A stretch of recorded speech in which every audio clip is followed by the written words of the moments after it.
Oh, welcome back to Cheddar News. Mobile gaming company Zynga, the name behind some cult favorite games like Words with Friends and Farmville, saw user engagement decline more than expected in the second quarter as gamers spent less time playing at these games at home or on their phone and more time kind of out and about. The company also lowered its outlook for bookings this year as it expects Apple's new privacy change to put a pressure on revenue.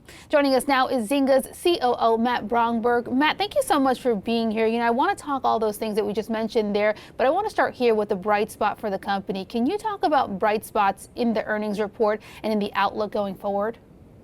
Hey, Alicia. Yeah, it's a pleasure to be back. There were a lot of bright spots. We had our best ever Q2 revenue and bookings. Revenue was up almost 60% year over year. We had our best quarterly advertising revenue in our history, up more than 110%, our best cash flow ever.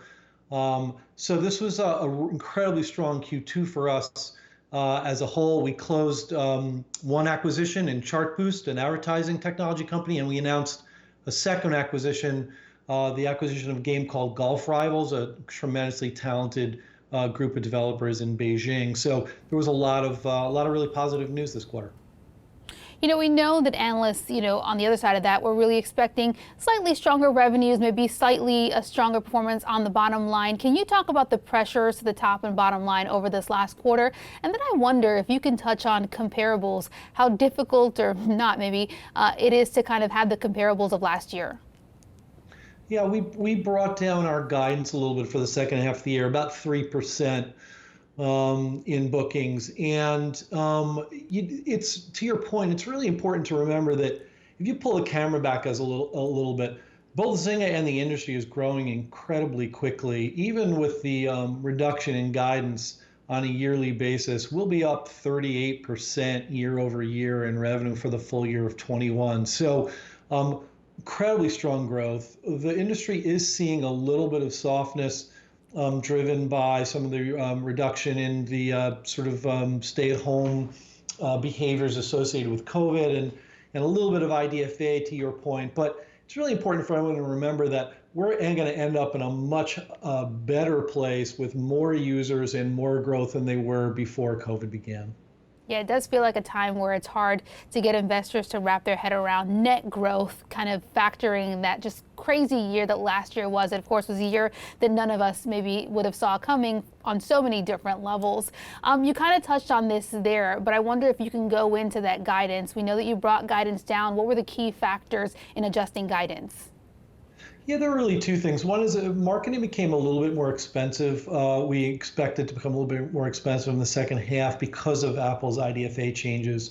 It's just making the advertising that we buy to drive installs into our business a little bit more expensive. And so as a consequence, we just thought it was a little too expensive. We brought down some of those expenses, which impacted the top line.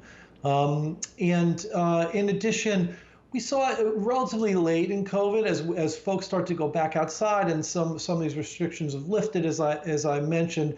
We saw some people, the folks we've acquired most recently, playing slightly less than they did before. And so we just thought out of an abundance of caution, we should reflect that. We know that you announced that you're acquiring Starlark. Can you tell us about that deal? Yeah, really exciting game that Starlark makes called Golf Rival. It's the second largest golf game in the world, incredibly fast growing. We love this team. When we look for teams around the world, we're mostly looking for passion and talent. These guys definitely fit the bill. It was a conversation that went on for many months, and we're just really pleased to have them be a part of Zynga.